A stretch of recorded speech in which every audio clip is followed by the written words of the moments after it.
Hi guys, it's Oli from Rad Season, and we're here with US TV host, producer, musician, actor, and massive, I guess, action sports fan, enthusiast, and voice, Sal Masekela. Sal, thanks for coming on the show, man. No worries, Ollie. Hello, everybody who's decided to join us, and thanks for reaching out, man. No worries. Whereabouts are you at the moment, sir? I'm in Venice Beach, California, and I'm day whatever 77, 78 of lockdown, which has been slowly evolving here in the last few weeks. Mm-hmm. The beaches have been back open for surfing here in Los Angeles for the last 2 weeks, so that's been a gift and definitely an appreciation of after being out of the ocean for 2 months. For me, it was a huge. I rebuilt my relationship with surfing during lockdown, and as soon as lockdown was over, I was like, okay, we're back in the water, and we're back in the water heavy, whether the waves are good or not. That's cool. And is it limited to a certain area, or are you just kind of going to local breaks, or? So it kind of varies from town to town in and around Southern California. For instance, here in Los Angeles, all of the state parking lots are still closed. Mm-hmm. So you have to navigate and find certain areas that you can park if you know the neighborhoods to surf. And I don't know for how much longer that's going to be. I think the goal was to be able to stop massive throngs from coming to the beach and it being congregated. So it's still the rule in most areas that you can use the beach for exercise, but not for hanging out and lounging and sprawling. So yeah, it kind of varies from town to town. But here, it's the electric bike salesmen are killing it because everyone's like, oh, I need an e-bike with racks now, so I can go surf. It's a trip, man. It's really been a trip. But I'm 40 minutes north of Huntington Beach, and the whole time that we couldn't surf here in LA, surfing was still open in Huntington Beach. So it was a trip because you're like, oh man, I think I want to just get in my car and go down there. But you're kind of conflicted as to, I wouldn't be stoked if everyone and their mother were coming to my town. So I just chose, you know what, I'm going to act in solidarity and just wait and be patient. Other people, made different choices, but that was just kind of what resonated best for me. Yeah. Makes sense. And how, how did this all begin? How did you get into surfing? Because you grew up in New York, right? And there's waves there is surf, but obviously now living over in California, yeah. Where did that all kind of? Well, I didn't start surfing in New York. My family moved to Southern California when I was 16 from the East Coast. So it was a sort of an uprooting from a specific type of culture that was multicultural and rooted in music and the arts. My dad's a jazz musician. That's him over my shoulder. And I lived a different life. I played basketball. I was into gymnastics. I was always athletic. I was skateboarding a little bit. I started skateboarding at 14, but I didn't know anything about surfing.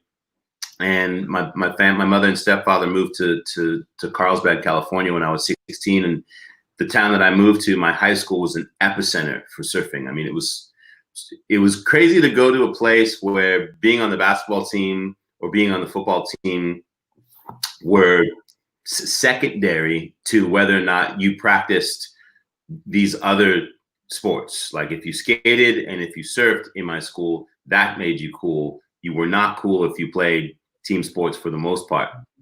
And I was really drawn to the personal expression of it. The fact that you could express yourself through movement. I grew up in hip hop and breakdancing, and to me, surfing looked like breakdancing on water. So I was drawn to it.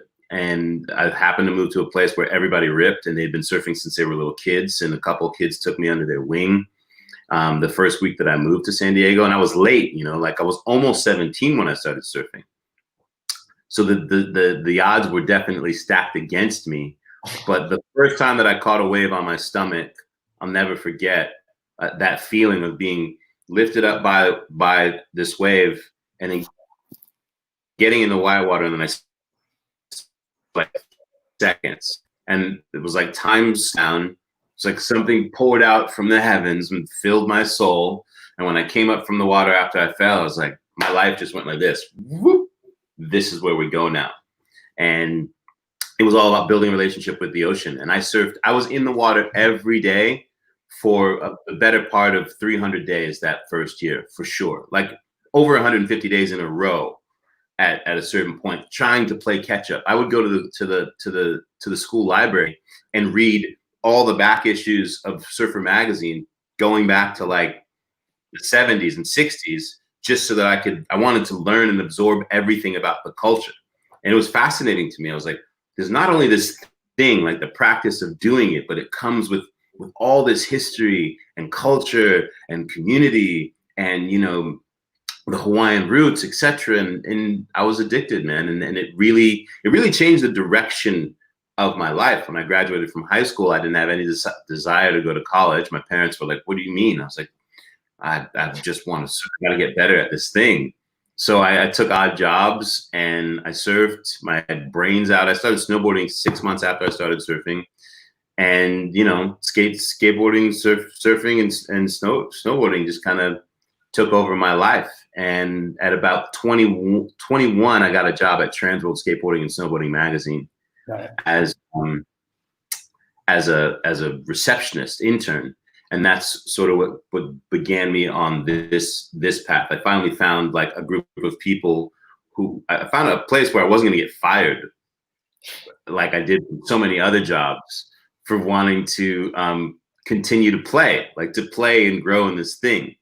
And you know, that's really where my life shifted. And where did it go, I guess, from interning at Transworld to then being involved with all the action sports events and then commentating, and what happened there? How did you get into that? Well, I got into the industry at a very beautiful time in the early 90s. You know, it was the only people who cared about skating, surfing, and snowboarding were the people who did it for the most part. You know, there wasn't, if you didn't do it, like if you dressed like it and you didn't do it, you got called out, you know, like you weren't cool. And so it was a very small industry of like-minded people, and people figured out pretty early on that this kid's really passionate about it. And I think people saw that I was an extrovert and I was very social. I'd grown up acting and in theater and making and playing music, and so I was creative and expressive, and people caught that vibe. And so I went from being a receptionist to, they put me on the phones to call skate shops to sell product, and I'd get on the phone with people and, you know, just talk shit and built all these friendships. I had this big book of all the skate and surf shops and snowboard shops in America. And it was my job to sell these Transworld skateboarding and snowboarding videos to the shops, as well as like the Transworld swag and merch, like the hats and beanies and t-shirts. Yeah. And I would call these shops up and, you know, cold call them. And it was that's really what helped me build a real understanding of the landscape of this community outside of just my town, and learning the nuances of what it meant to people in all these other different places and how their areas worked, etc. And it was, you know, pre-social media, and that's how you communicated. You had to build relationships on the phone. Yeah, and that really was a huge difference for me. That gave me a whole new skill set, because a lot of times brands would come in, you know, to talk to advertisers, etc. To the mag by my cue, and they'd ask me what was going on, and I had all the intel on what was really going on in the market, because I was talking to the kids in all these different regions. And so that helped me build relationships with people from these different brands, etc. And I got a job at Planet Earth Skateboards with Chris Miller, who was one of my heroes, my idol. And he brought Sal Skateboards reputation for salesman at Transworld. And so then I went to Planet Earth and I started selling skateboards on the phone there.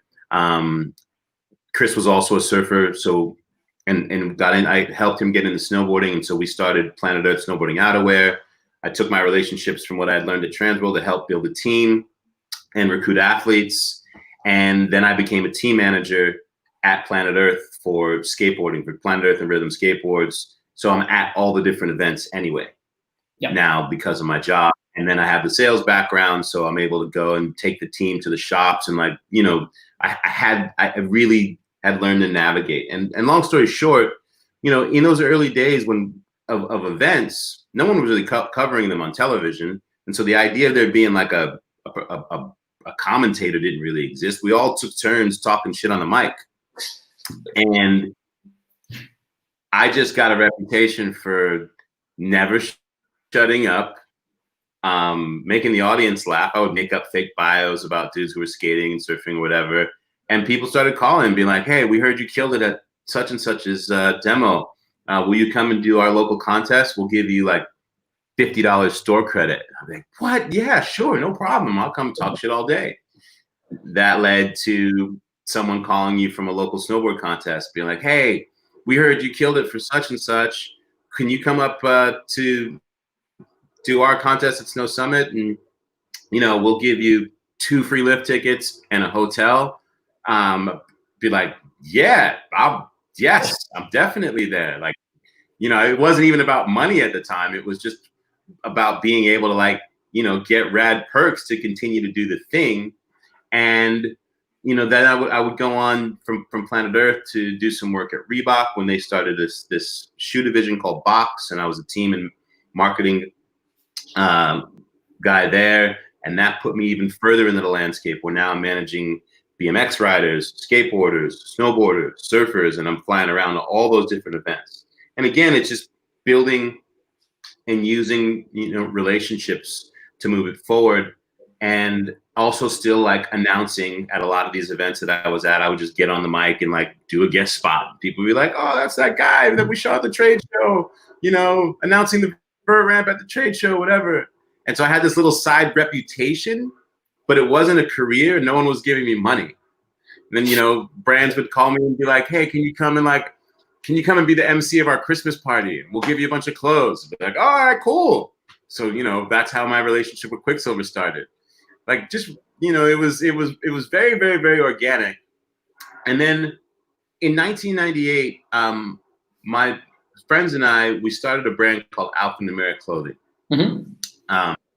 which was, we wanted to do almost an urban version of what Volcom was. At the time, most of what was communicated as far as culture in the landscape of action sports was from a very blonde-haired, blue-eyed punk rock perspective. Yeah. And there were a bunch of us that were young people of color that, you know, we just didn't see anything that represented what we looked like in any of these brands. And we were into punk rock music, you know, but we were also very much into hip hop. And it was like, why can't we do a brand that sort of is a reflection of all of that? And my friend Ali Moore and Omar Campbell, a few others, we got together. Ali, who was an incredible designer and skateboarder, found some funding for us, and we started this brand called Alphanumeric. And it was right around that time that that Madison Avenue had really started to pay attention to action sports culture and see that there's a gold mine here, like from a Wall Street perspective. And you started to see all of the extreme everything was extreme, you know, like the extreme games. And now you got Burger King has got their extreme burgers. And it was this sort of instant bastardization of the culture as everyone like jump on and be like, see, we're cool. We're down with extreme, which of course none of us ever called ourselves extreme. So you're just cringing like, what is this? And, but people were putting, you know, it went from like just seeing your favorite riders, you know, in video parts and in magazines, and now you could see them or on some like public access television show, local thing, to now you can see them on MTV and ESPN, and like people are just discovering like now the world cares because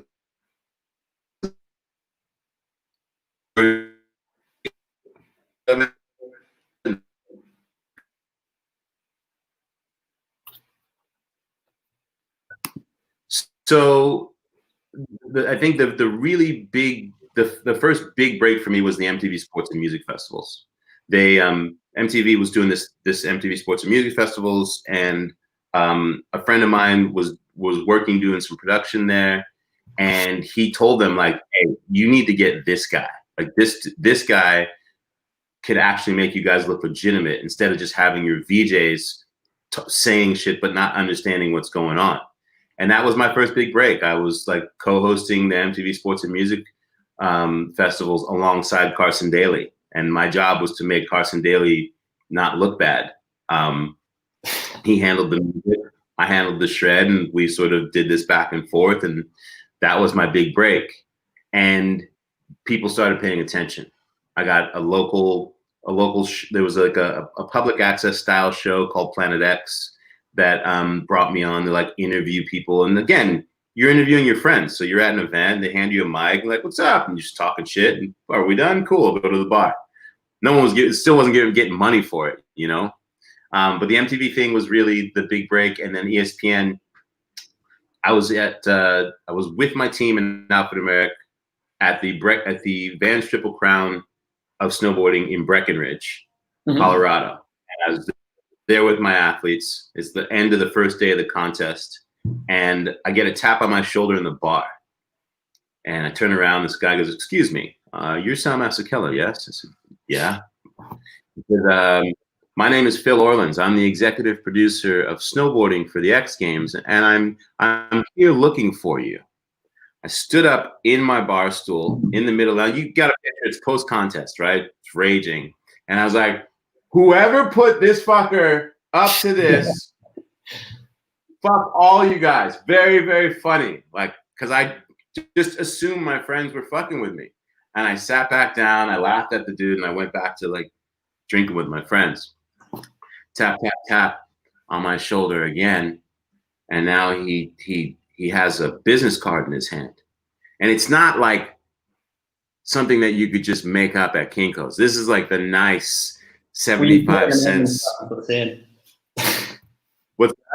Were you checking the name? And it was, you know, is this... Yeah, but it was like really, really nice stock, card stock, and it was embossed in like red leaf, ESPN raised, and it says everything he says, executive producer of Snowboarding for the X Games. I was like, oh, I'm sorry.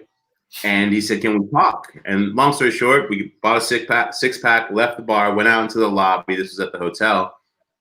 And he explained to me how ESPN, the X Games were probably 3 years old at that point, and they were hard to watch. Like, it was pretty cheesy. And as much as you were stoked to see the sports you love on television, the way it was being presented was not representative of how we would present the culture. So it was something that you tolerated, but you weren't really stoked on. Yeah. And they said, hey, we're looking for people from within the community to be broadcasters and storytellers, and we think that you could be one of those people. And I said, thanks, but no thanks. Like, does not appeal to me. Went back home. I told everybody at work the next day that this guy came up to me, wanted me to be on X Games. I wouldn't say. I was like, blew him off. And they're like, what the fuck? What are you doing? Like, you could actually be a part of actually helping the story tell, like, legitimately, like, dude, what are you doing? And fortunately, he called me later that week to see whether or not I changed my mind, or to try and convince me. And I said, all right, I'll give it a go. And 2 weeks later, I'm in Crescent Butte, Colorado, sideline reporter, interviewing all of my friends as they come down from their runs in the half pipe and big air. And that's when literally like my whole life changed. That's awesome. And you were mates with these guys anyway, right? Like with quite a few of the athletes that. Yeah, I mean, at that point, I'd been in the industry for about 9 years. I'd worked in every single, almost division and area of how brands work, from sales to team management, which is all athlete development, you know, and managing the riders that you sponsor. So I had to be at all of the events. You know, I had been doing the announcing, you know, as a live announcer to the crowds. So I knew every single athlete. I knew all the nuances of who they were. And it just made for a perfect transition because, and for the riders, it was the first time that they, you know, on national television, like they were coming at the end of their run to talk to someone who actually knew what they were talking about and knew them. So it made them more comfortable. And the interviews were, it just took a different feel than some, you know, football or baseball guy who's asking them a question that doesn't have any relevance to what they just did. And I think over the course of that X Games, they recognized that, like, this cocky kid who doesn't know anything about journalism or being a broadcaster may have some potential.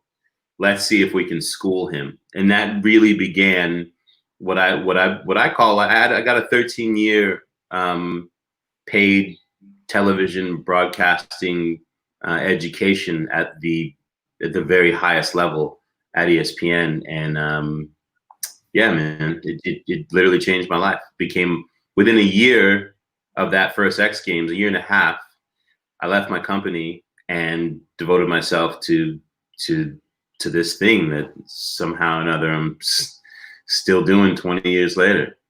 That's awesome. And yeah, I saw that it's going to be the 25th anniversary of X Games in a couple of weeks. And yeah, 1st of June. I mean, doing it for 13 years, you must have some stories about that. Is there anything that really stands out? I mean, there's so many. One of the craziest events and one of the craziest times there. There's so many. And it's interesting. Yesterday, a crew came here to my house when we did a social distancing interview outside in front of my house in my little outside patio area. And it was all about, you know, the best stories for this 25-year thing that ESPN is doing. And it was the first time that I'd sat and really reflected in a really long time since I left in 2013, since I left the X Games. And I mean, there's just so many. You know, I was standing on top of the vert when Tony Hawk did the 900. You know, I was there in that moment.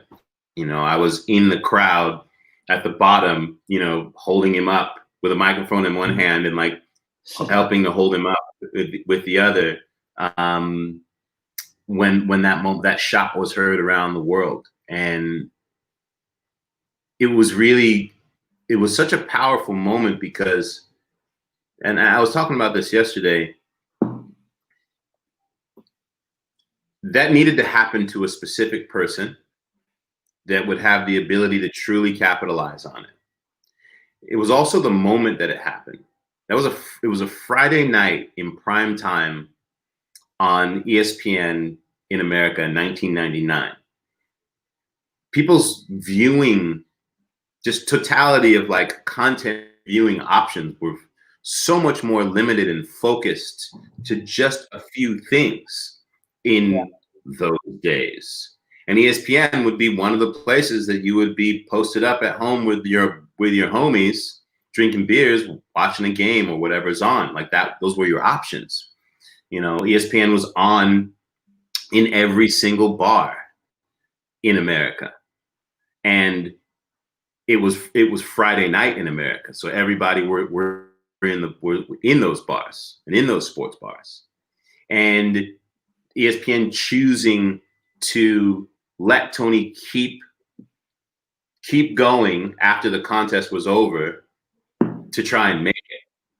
So, I mean, I think it was like 17, 18 attempts, and his recovery between each attempt and that drama that builds and builds. And they decide, you know what? We're going to not cut to Sports Center. We're going to stay here at Skateboarding Best Trick to see if Tony Hawk can make this. That makes the whole world of people who are watching ESPN be like, huh, this must be a big deal if ESPN.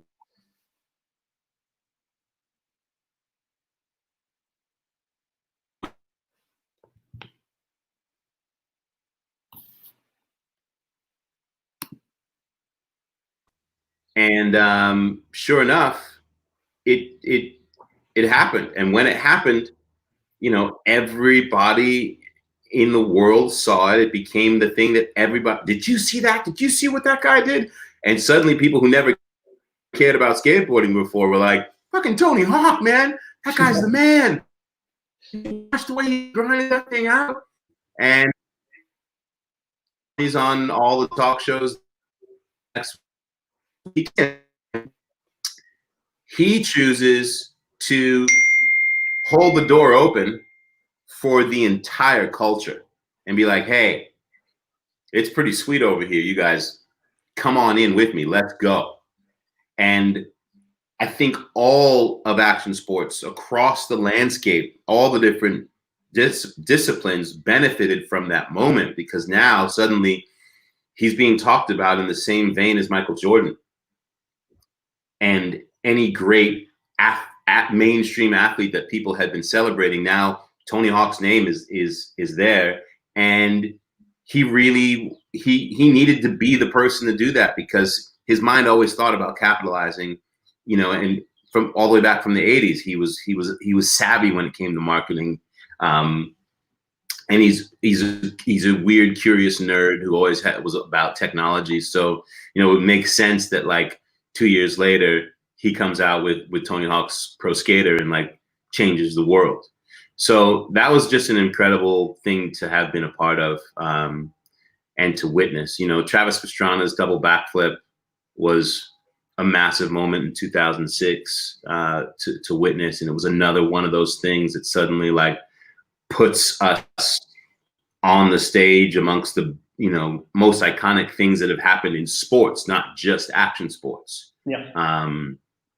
Jake Brown, you know, the famous Jake Brown skateboarding big air crash, where, you know, he somehow or another lands in the flat bottom in big air and falls almost 50 feet from the air and doesn't die.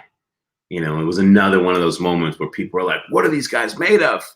These, you know, superheroes, you know? You know, to be there for the entirety of Shaun White, from being a little kid that no one really. What's that? Well, he was just a little kid when he was competing, wasn't he? And yeah, you know, he was. I was there with Shaun from the time he was 6 or 7 years old, and he was like the cute kid that everyone enjoyed having around, to when I remember the years when he, at 13, 14, now he's not so cute anymore, and he's taking money out of the mouths that dudes are trying to feed their kids with. And it was very interesting to watch the way the attitude towards him changed very quickly. He should have won X Games gold. There was a year he got double silver in park and superpipe that he should have won for sure. But they just didn't. I don't think they wanted to give it to him.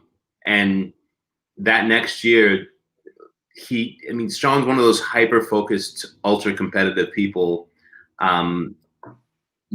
like you saw in the Michael Jordan documentary. I believe that like that Michael Jordan documentary was a classic example of a certain type of mentality that meets an elite skill set. Like Kelly, for example, like Kelly Slater as well, right? I mean, he's got to fit in that.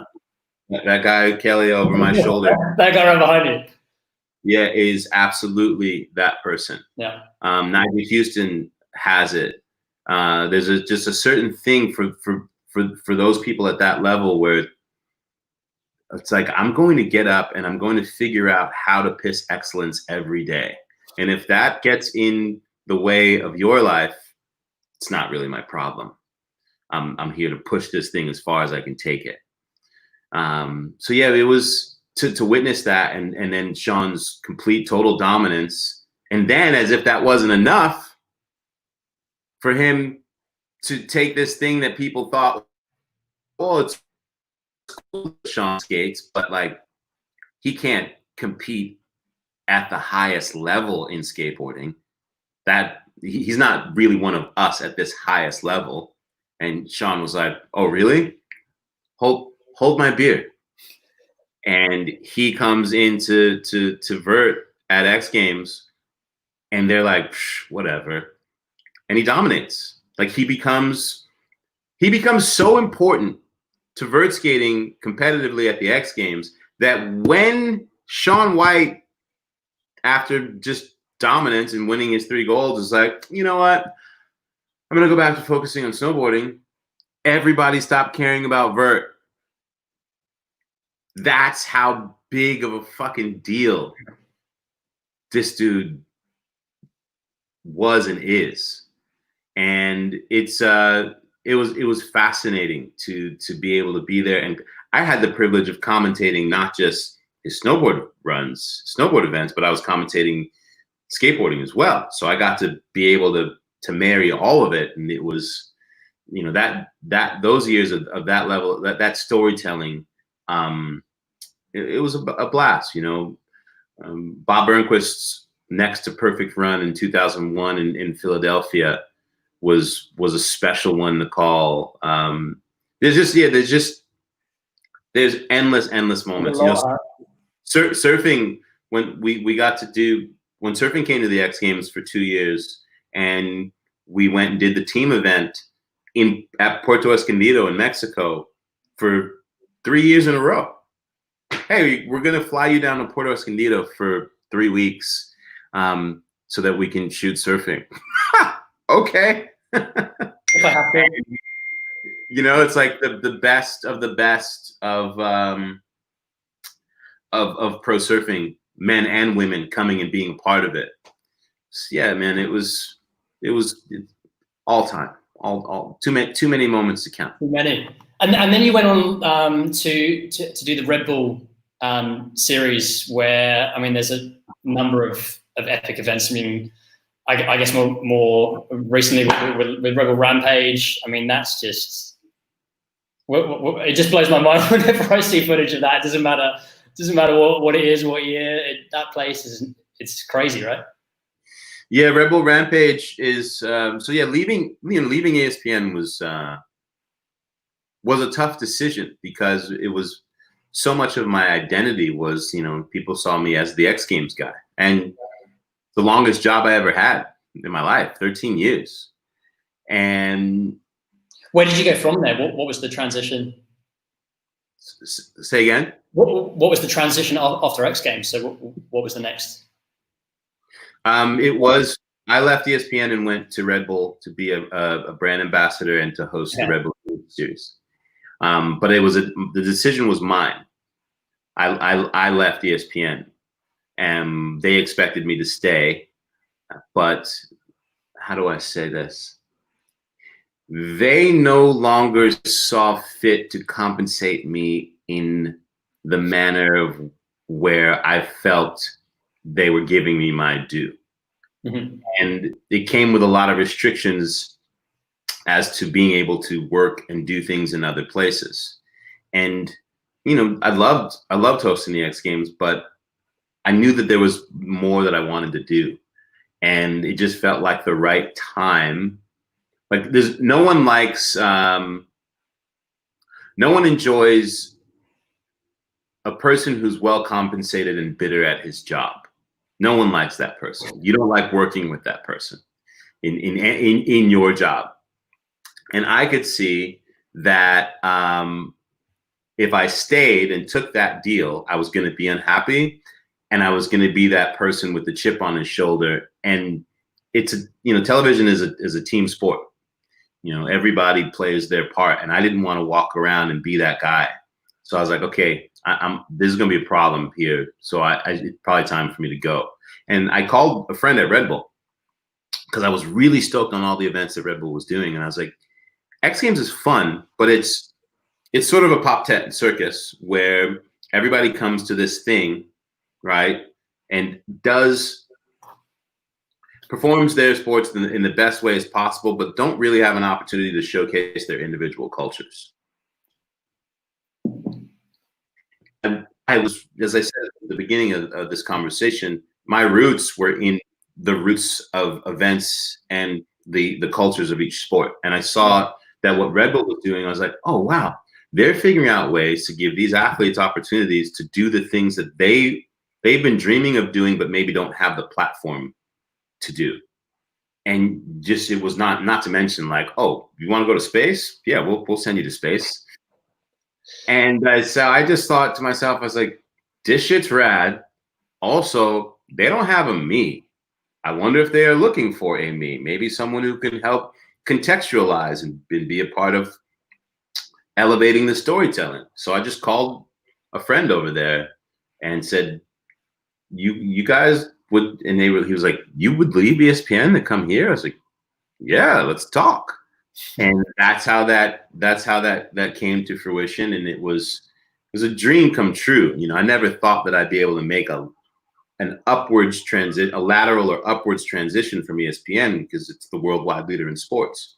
And then suddenly, instead of just like these 2 events a year and, doing programming to support these 2 events a year, now I get to be in the mix at these premier events within all of the different sports and cultures, like Red Bull Rampage. And I went to the first Rampage I went to was in 2014. And I just remember getting out to Zion into the backcountry and just standing there looking up at the course and being like, wait, people are going to ride down this on bikes?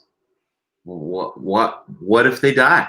That was my first question. Is like, well, if you slam, you die, don't you? Like, there's no way this can be a thing. And those guys it was really humbling the way they welcomed me and educated me about the culture. Started spending time in Nelson, in Whistler, and going to Crankworks, and next thing you know, people are putting a bike underneath me and taking me and teaching me how to ride, and going and riding the parks up there, and I just fell in love with it. I just fell in love with it, and going to that event every year has been absolutely. Every year, it's just like the anticipation. Like, fingers crossed, we will run this year. We still don't know, but that is the next level of the next level of pushing your sport forward, and the precision necessary to execute. There's just it's a zero room for error game, and then being able to somehow add creativity to sending yourself 80 feet off of a cliff of rocks and dirt, or across some crazy gap that if you miss, you're going to like get impaled by strange rock formations 100 feet below you. It's a really cool culture. I've really enjoyed doing that event. And you were you involved in some of their music events as well? And was that must have been combining, yeah, some music as well?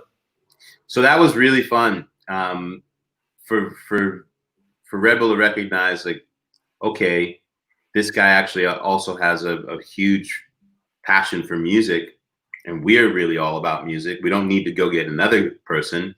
We can just use Sal. So for the last like 6 years, up until last summer, you know, I did the festival series all summer here in America. We did Lollapalooza, Bonnaroo, Austin City Limits, and I can't think of the other one. But we would do 4 festivals a summer, and they built me my own set called Sal's World.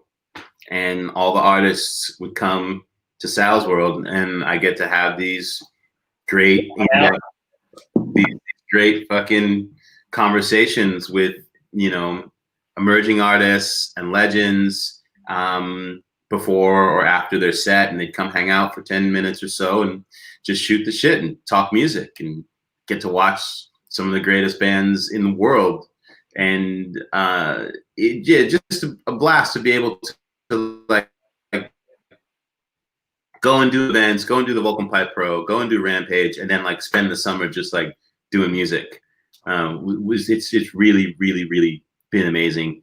I got to play Bonnaroo with my band. I have a band called Alakazam, which is Masekela backwards, and got to play Bonnaroo as part of that series. I'm hosting the live broadcast for Red Bull, and then my band gets booked to play Bonnaroo. The two were not related, and Red Bull being like, okay, no problem, we'll work around you. Just cool. Yeah, really, really cool and special. So it's been a fun relationship, and I'm lucky. You know, we'll be working with each other through at least 2022. Awesome. And I guess you grew up traveling with your dad, Hugh Masekela, who's, you know, one of the biggest jazz musicians in South Africa, and being a part of that and combining, obviously, with travel with music. That's something you've always done, and then now, you know, not being able to go away. I mean, what are you looking forward to most when you can get back out and when you can start traveling again? You know, this is the longest that I've been home in 2 decades. Wow. Never been home I've never had the opportunity to actually like build a sense of home. Yeah. And at first it was rather startling, but in the last, I'd say 6 weeks, I've really let go of what my past lifestyle was. I honor it. I'm grateful for it. I have incredible memories, but that life doesn't exist anymore for any of us. Mm-hmm. So it's really been about being present with now, figuring out how to pivot, and I'm working on creating and storytelling a little bit more of the journey. It's taking the time to sort of smell the flowers and be like, oh wow, that was a run. Maybe we should, like, you know, honor that a little bit. So I'm working on a memoir. I'm launching a podcast in 2 weeks called What Shapes Us. Cool. That I've been putting off, and finally I have no excuse but to. So as you can see, you've got the mic ready to go. So I've been working on that, and you know, the Burton US Open of Snowboarding just got canceled for 2021. Like a couple of days ago, right? Yeah, which is that's one of my premier events. Yeah. So that was very, very sort of sobering. We don't know if Rampage is going to happen this year. Haven't heard anything yet on the Vulcan Pipe Pro, though I feel optimistic about that one. But it's sorry, just 1 second. This is embarrassing.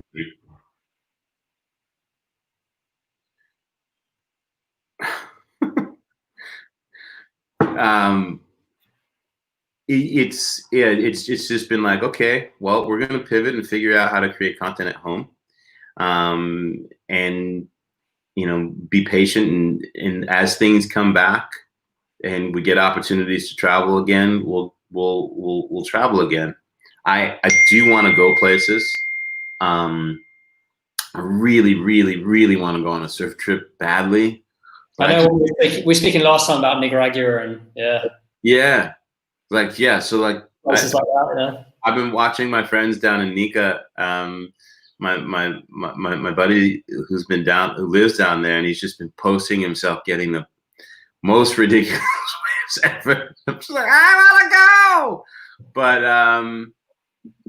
my priority right now is just sort of be patient, honor where I'm at, make sure my family's taken care of.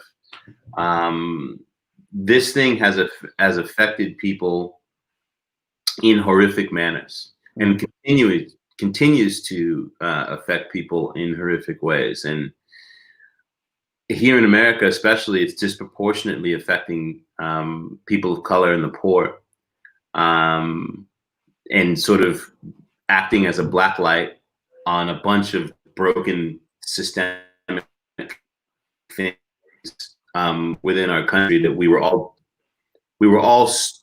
so busy that we could conveniently ignore.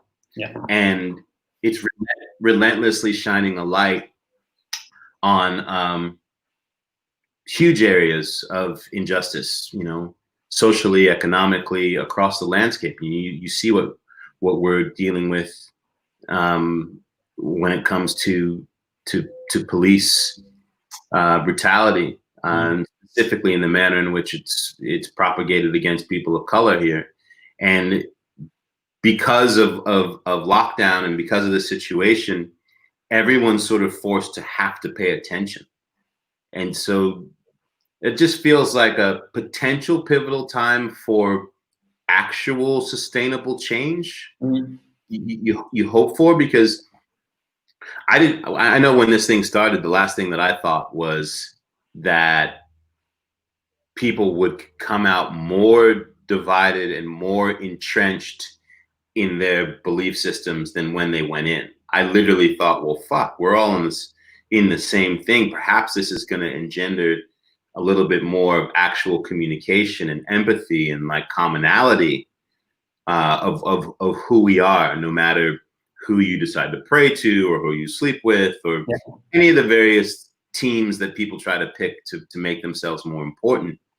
And it's been sad and really scary to watch the ways in which the powers that be and different people with different agendas will try to capitalize on actually getting people to be more entrenched in their ideologies. And it's like, after you're gone, no one's going to be like, man, he did such a great job. Like, he's such a great job believing that his way of thinking was the best. Like, how did you make people feel? And I think that's what's so beautiful about this culture, and that the fact that like you and I can have a conversation from 7,000 miles away and have this commonality in the passion for the thing, and the passion for life. So yeah, man, as far as like where do I go from here? I got no clue. But I'm gonna try to create and build forums for discussion and storytelling that hopefully can serve a little bit of a bigger purpose outside of just the things that I love, which is doing events, but do a little bit more for the culture. Yeah, that's cool, man. And you're involved, or you're one of the co-founders of Stoked organization as well, and you're involved in a number of charities. Are there any sort of projects that you guys are doing there? Yeah, well,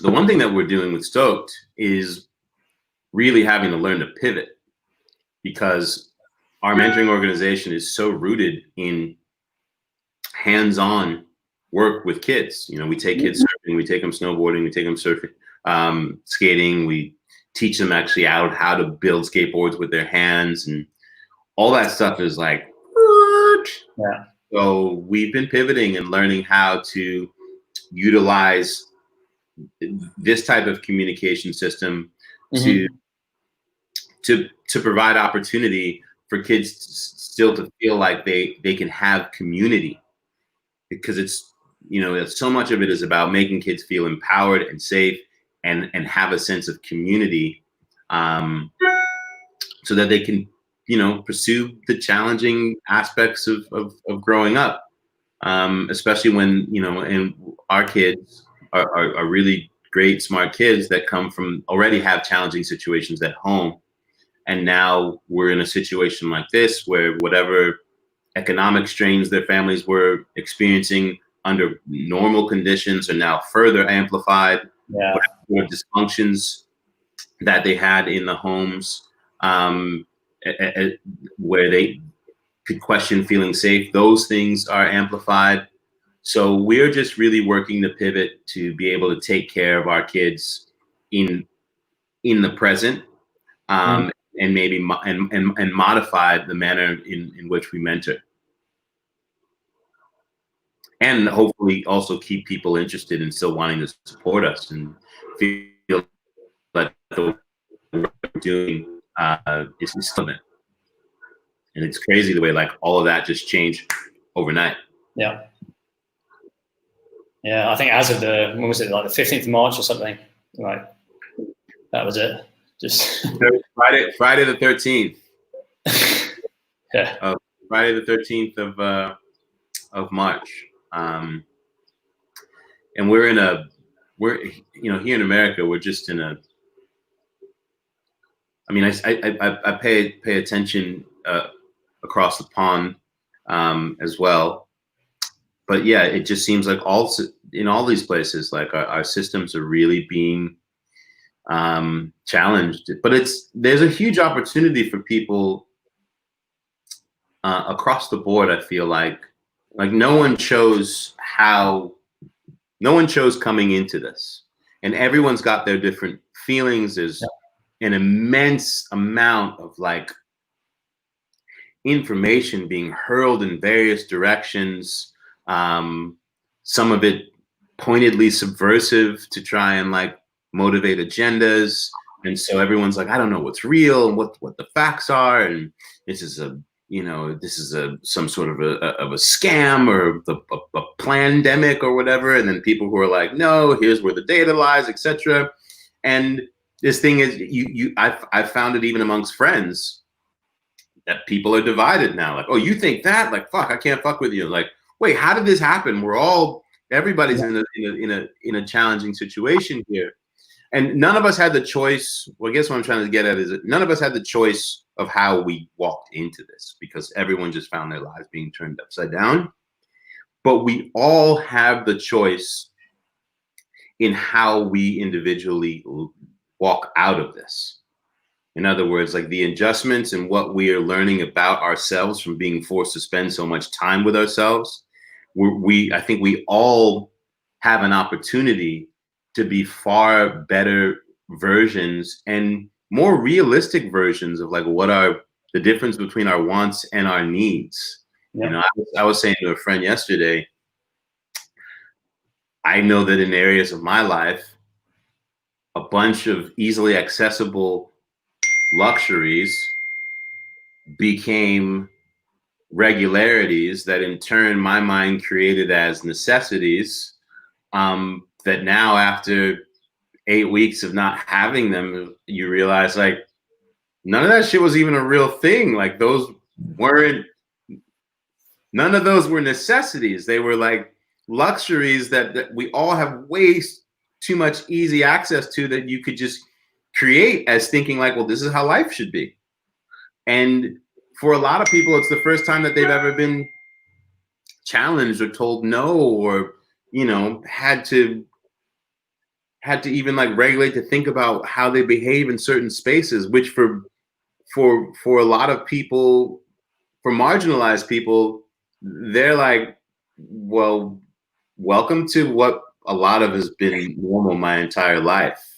I'm sorry that it took a pandemic for you to experience it, but like, this is what our lives have always been. So I guess what I'm trying to say is that I do believe there is potential for us being better as a whole. Yeah. Despite the immense amounts of loss and pain that people are experiencing. Yeah. It's it's strange times, but yeah, hopefully, you know, if we can, obviously, you know, if we can learn something about ourselves and how we have no choice. Yeah. It's your responsibility. Yeah. It's everyone's personal responsibility to figure out how to actually grow and be better from this. Yeah. If we're still here and you haven't lost your life from this, you know, it's your responsibility to figure out how to be better and to use the rear view mirror as a point of reference, but not where you're trying to get back to, because that shit doesn't exist anymore. I don't care who you are. It's a photo album. Yeah. That's it. Crazy. Huh? If anyone wants to get hold of you, what's the best way? If they want to blow me up, light up my DMs, bro. It's just Sal Masekela on Instagram and Twitter. I don't use Facebook at all because I think it's a horrible place. Of all the social media places, I just can't. The level of toxicity on Facebook, I left like 3-4 years ago. I can't. But yeah, Instagram, Twitter's also a horrible place, but I enjoy it. Yeah, those are the places you can find me. Send me a note. I once a week I really try to look at all the DMs, and people send me usually really smart questions or conversations they want to have. So I'm always open to have dialogue with people and to learn from people and create opportunities for exchange and growth. That's awesome. Thanks, Sal. It's great speaking to you. Oli, it is always a pleasure, sir. Don't change.